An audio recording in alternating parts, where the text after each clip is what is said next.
بڑی بھی شدت غم کے اندر بالکل اپنی مجنون عورتیں تھی، بگڑ کے کہنے لگی کہ جاؤ جاؤ، تم آئے ہو یہاں پر تعزیت کرنے اور قبر کی تلقین کرنے، میرا تو بچہ مر گیا، اگر تمہارا بچہ مرتا جب تمہارے دل میں لگتی۔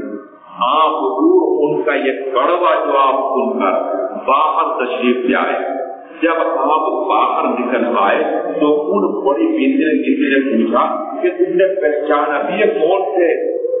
کہ نام کے سردار دو جہاں صلی اللہ علیہ وسلم جنہیں تم نے یہ سب کو جواب دیا ہے۔ قرآن مجید میں فرمایا گیا لا ترفعوا اصواتکم فوق صوت النبی، اپنی آواز بھی نبی کی آواز کو اوپر بلند نہ ہونے دینا۔ سیدنا ابو عمر فاروق رضی اللہ تعالیٰ عنہ کی آواز بڑی بلند تھی اور حضرت ابو بکر کی آواز ذرا بلند تھی۔ ایک مرتبہ مجلس نبی صلی اللہ علیہ وسلم میں دونوں میں گوجل پڑی اور دونوں کے اندر اختلاف رائے پیدا ہو گیا۔ حضرت عمر ذرا بولے میں تیزی کے ساتھ تو ان کی آواز دور سے دور نکلی، فوراً قرآن مجید کی آیتیں نازل ہوئی، اے مومنین اپنی آواز کو بھی نبی کی آواز پر بلند نہ ہونے دینا۔ حضرت امام مالک علیہ الرحمہ نے اسی آیت کو سامنے رکھ کر حکم دیا ہے فقہ مالکی میں کہ سردار دو جہاں خلافت سے ہوتے صلاۃ و سلام بآواز بلند نہیں پڑھا جائے۔ حضرت عائشہ رضی اللہ تعالیٰ عنہا دوپہر کو مدینے میں لیٹی ہوئی میں اچانک مدینے کے کسی پڑھائی نے خود شروع کر دی، کچھ چیز کھوکرا وکرا، تو حضرت عائشہ نے ایک ساری بینچ کو دوڑایا اور منع کیا کہ اس پڑھائی کو روک دو، رسول اکرم صلی اللہ علیہ وسلم اپنے قبر اطہر کے اندر آرام فرما رہے ہیں۔ حضور کا معاملہ بھائی بڑا سخت ہے۔ مولانا جامی نے فرمایا ہے کہ با خدا دیوانہ ماشو با محمد ہوشیار۔ ہمارے یہاں قلعہ سہارنپور میں ایک قصبہ ہے امبیٹا، وہاں کے طرف باورے مشہور ہیں، آپ نے ذرا کمزور ہے کہ وہاں کے لوگوں کی امبیٹا سہارنپور کے قریب ایک مرتبہ عالمگیر رحمۃ اللہ علیہ وہاں سے گزر رہے تھے۔ عالمگیر علیہ الرحمہ کی عادت تھی کہ جس شہر سے گزرتے اگر وہاں کوئی بزرگ زندہ تو اس کی زیارت، اور اگر کسی بزرگ کا مزار تو مزار پر حاضری۔ ہم بیٹھے کے اندر مزار کا شاہ معانی کا وہ بڑے بزرگ ہیں، بڑے بزرگ ہیں، ولی کامل۔ عالمگیر کو معلوم ہوا کہ وہاں مزار ہے اور گزر رہے تھے یہیں سے، تو فرمایا کہ ہم وہاں فاتحہ پڑھیں گے۔ ہم بیٹے والوں کو اطلاع ہوئی، ہم بیٹے والوں نے کہا کہ بادشاہ سندھ آ رہے ہیں، دعوت ہونی چاہیے، کیا کی دعوت کریں، کیا کی دعوت؟ موسم چل رہا تھا آم ہوگا، جہاں کے آم چکھائیں گے۔ جب آم آئے تو اب ایک بولا ان میں سے عقل مند کہ بھائی آم اگر کھٹے نکلے تو کیا اچھا ہوگا، کیا برا ہوگا؟ بنا بادشاہ کو کھٹے آم ہم کیسے کریں؟ جو آ کے چوس کے دیکھو، وہ آم چوس کے دیکھے، جو میٹھے تھے وہ رکھ دیے اور جو کھٹے تھے انہیں ہٹا دیا۔ اب عالمگیر رحمۃ اللہ علیہ آئے جب دیکھا تو آم چوسنے میں رکھے۔ حضرت عالمگیر نے پوچھا کہ یہ کیا معاملہ؟ تو بتایا گیا کہ عجیب خیال لگے کہ کھٹا آم نہ کوئی آپ کے ہاتھ لگ جائے، ہم نے چوس کے رکھے۔ عالمگیر کو بھی مذاق میں پوچھی، اپنے فوجوں سے کہا تو مارو ان کے یہ آم جما دو، وہ مارنا شروع کیا۔ انہوں نے آم اٹھا کے تو بھاگتے جاتے تھے بیٹے والے اور یہ کہتے جاتے تھے کہ شکر خدا کا بلا کو نہ بھول، بیل نہیں تھی بیل، اگر بیل ہوتی تو ہمارے صحیح پڑ جاتے۔ تو یہاں پر ایک عالم تھے، ہمارے درس نظامی میں اور مدرسوں میں ایک کتاب پڑھائی جاتی ہے شرح جامی، حضرت مولانا جامی رحمۃ اللہ علیہ کی تصدیق، بڑی محرکے کی کتاب۔ مولانا جامی عالم بھی ہیں اور مداح رسول بھی ہیں، عاشق رسول بھی ہیں۔ تو یہ ہم بیٹے کے عالم شرح جامی پڑھانے میں بڑے مشہور تھے۔ اس زمانے میں مدرسے تو نہیں تھے، جہاں کوئی عالم ہوتا تھا کسی فن میں مشہور وہیں طلبہ پہنچ جاتے تھے. طالب علم کیا بھی جمع رہتے تھے شرعیہ میں پڑھنے کے لیے. ایک دن یہ سبق پڑھا رہے تھے اور پڑھاتے دوران سبق انہوں نے جوش میں آ کر کہا کہ جامع سمجھے ہی نہیں اس مسئلے کو. ایک طالب علم نے ادب سے کہا کہ حضرت ایسا نہ فرمائیے جامع عاشق رسول ہے. تمہیں کیا پتا؟ ہمیں پتا ہے, ہم استاد تمہارے, تم شاگرد ہو, خاموش ہو تم بولے.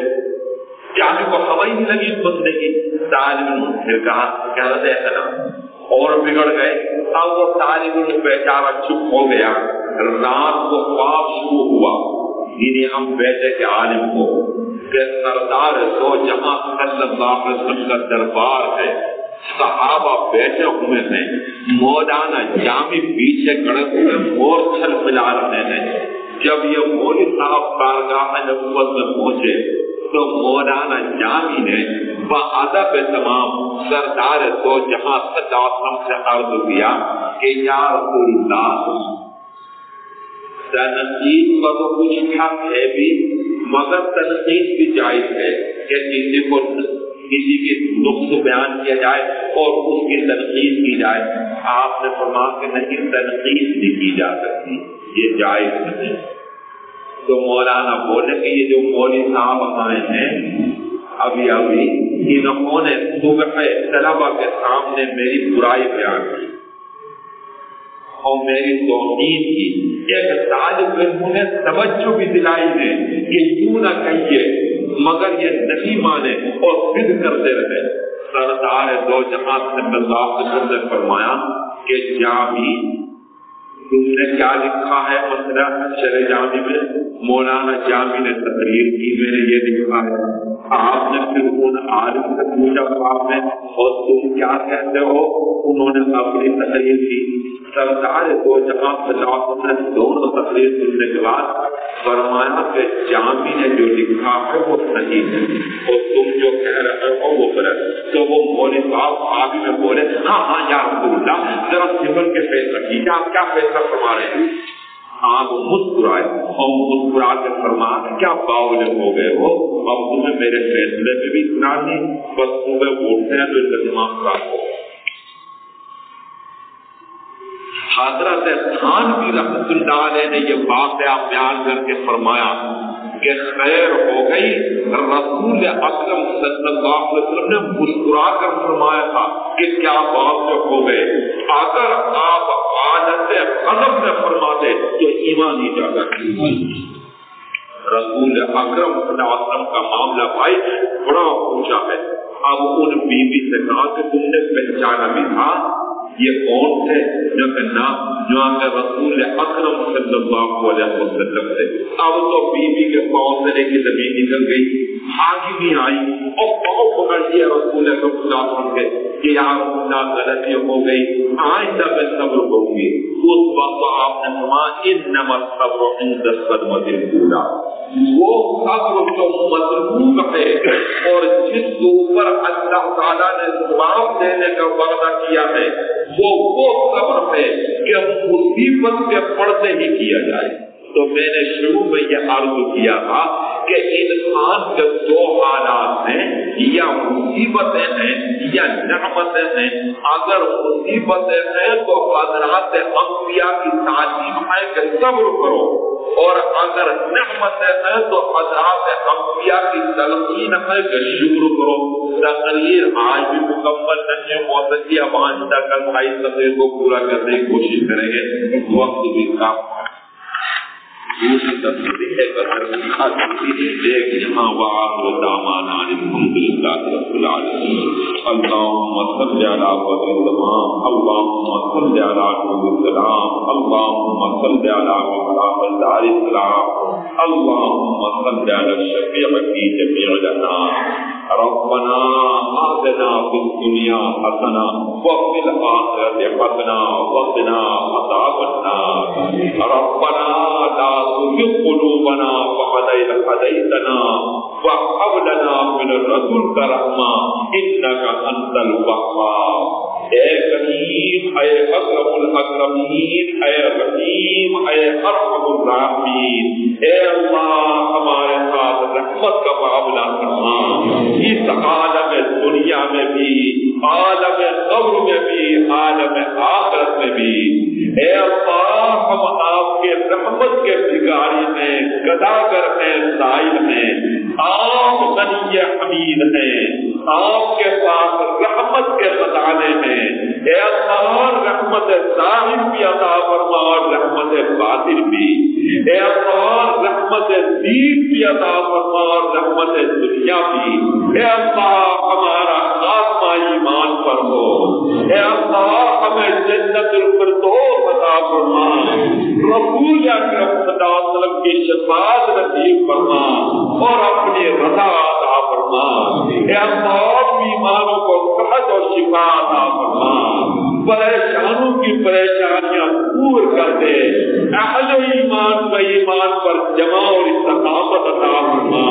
اے اللہ سلطنت پاکستان کی حفاظت فرما، اس کے دشمنوں کا سلام تباہ فرما دے، جہاں کہیں بھی مسلمان ہوں ان کی حفاظت فرما۔ تو ہی حافظ ہے، تو ہی حفیظ ہے، تو ہی محیمن ہے، تو ہی جواد ہے، تو ہی وہاب ہے، تو ہی کریم ہے، سب کچھ تو ہی ہے اور تیرے سوا کچھ بھی نہیں۔ اے رب العالمین ہماری تربیت داخل اور تربیت باطن فرما دے۔ سبحان ربک رب العزت عما یصفون والسلام علی المرسلین۔